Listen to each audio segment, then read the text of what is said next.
Hey friends, happy midweek and happy Thanksgiving to you and your family. I just want to say as we get started that I am so incredibly thankful that you have decided to share a little bit of life with us this week in spite of the busy schedule that you may have. Even if I'm sitting on your countertop or I'm a voice behind you while you're throwing all the ingredients on the table with grandma's cookbooks, I am just so honored that we get to share life on Thanksgiving week. And so thank you again for choosing to be a part of our online ministry, whether it be midweeks on Wednesday or you chime in on Sunday morning. We are just so excited to just share life with you. So again, happy Thanksgiving. Now, if you've been with us for a while, we've been through this series called Echoes of Remembrance, where we're looking at the New Testament and seeing how Jesus echoes the past to give us a better lesson for our future, a new way to live, a new way to understand. And tonight we're closing this series with the Thanksgiving week here by doing it a little bit differently. We're not going to actually look at the New Testament as they echo back. We're going to go back to the Old Testament and look forward to a brighter future by finding our own echo.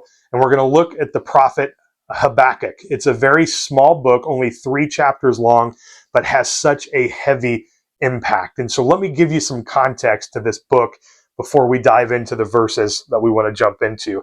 So Habakkuk is a prophet that is prophesying to Judah, and he's really frustrated with God. Have you ever been there?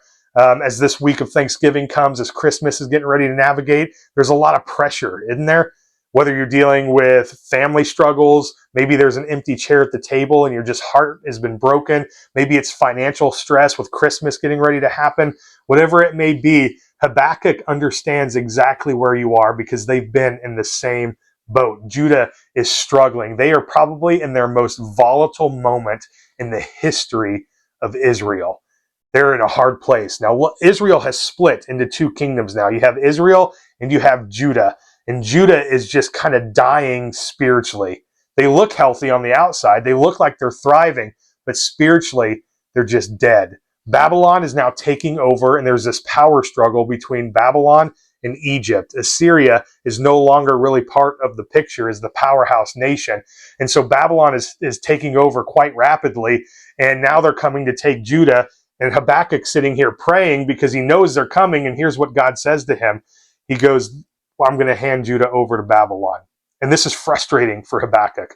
It's frustrating, but look at verse 5 of chapter 1. Habakkuk gives this complaint to the Lord, basically of why Babylon? Why are you giving our hand to Babylon? And here's what the Lord says in verse 5. He says, look among the nations and see, wonder and be astounded, for I am doing a work in your days that you would not believe if I told you. Did you catch that? And so here's the encouraging part for us, is that maybe in our suffering, because the holidays are probably some of our darkest days of the year, right? Even in our suffering, God is working something that we just don't understand. We may not know what that is. We may not know it now. We may not know it a few months from now. But God is always moving and God is always doing something. And this is how he is encouraging him. He gives a complaint, Habakkuk does, God, why Babylon? And God answers the question. And he says, I'm doing something that you just don't understand. And that's just not enough because he's like, but we are better than Babylon. Like Babylon as a nation is much worse than Judah. And God doesn't hold back. He says, that may be true, but judgment is still judgment. Remember what we talked about last week, how Christians just sometimes have this attitude of entitlement. Like God, God has to answer our prayers. He has to answer our complaints. He has to just fulfill whatever needs and wishes we desire. I mean, we are his children. Therefore, as a good father, he's going to come and honor and respect the things that we ask for. And maybe you've lived life long enough to know now that sometimes God just says no, or God seems indifferent, or there's just silence on the other end of that prayer. You've had those prayers. I know you have. I have too. And it's just wildly frustrating to just go through the motions of Christianity, just wondering if God even hears or cares about where you are. And this is Habakkuk with Judah. Like, God, I know you see us. And you're going to have a nation who's much worse than us come and take us over. And God reminds him that there is judgment for everyone. Don't just think because you're a Christian that you're excused from my judgment. If you're going to go and live in wickedness and make that your life, then I will hand you over to the wickedness. There's consequences for our actions. That's Romans 1. And so as Christians, as Israel, they kept choosing wickedness and still wanting God to respond. They kept choosing evil as a path to go down, and yet they expect God to still perform for them. Here's what's going on with Judah and why they're falling at this moment. The first is that as it's happening, Judah, is in this spiritual decline. They look alive, but things are going wrong here. There's violence like crazy happening in Judah at this point. There's injustice, there's corruption, not just amongst the culture, but amongst the church, amongst the temple, amongst the Jews altogether. And so as we look at our culture today, I don't think we're as far removed from this moment in history as we think we are. Because is there still injustice that happens not just in our culture, but in our church? Is there still violence that happens around us, not just around us, but within us? Right? Is there corruption taking place with the officials, the politicians in our culture? Absolutely. But guess what? It's happening in the walls of our church just as bad. So when we look at Judah and we look at today's church, we're really not far removed from them. And God yet still has a mercy for us as he gently starts to talk to us about the love that he has. And discipline doesn't always mean that God is angry or that God hates you or that the wrath of God it is a punishment, but it's to bring you back. Not so that you'll stray further away. It's to bring you back to understand what's going on so that we could have a brighter future. So how does this all unfold? What does this look like? Well, Habakkuk at the very end of the book in chapter 3, starting with verse 17, here's what he says. And this kind of gives you the insight of where Judah is at this point, and I'll talk about it for a second. But he says this: though the fig tree should not blossom, nor fruit be on the vines, the produce of the olive fail, and the fields yield no food. The flock be cut off from the fold, and there be no herd in the stalls. Okay, let's pause there for a second.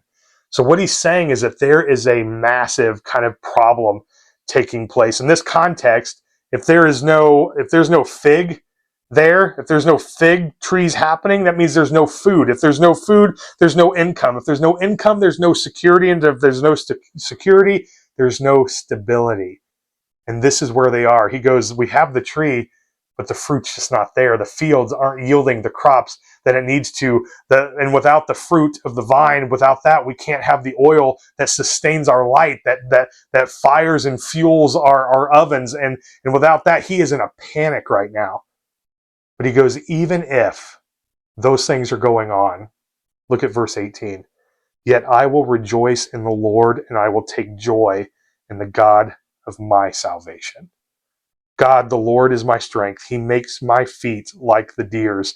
He makes me tread on my high places. When was the last time you prayed a prayer with an even though I will statement? Even though the fig tree is not blossoming, even though the fruit is not on the vine, although the tree is there, even though the produce of the olives fail. What he's saying is, even though financially we can't afford anything, even though our nation is corrupt, even though everything seems to be falling apart, even though chaos is ensuing, I will praise your name.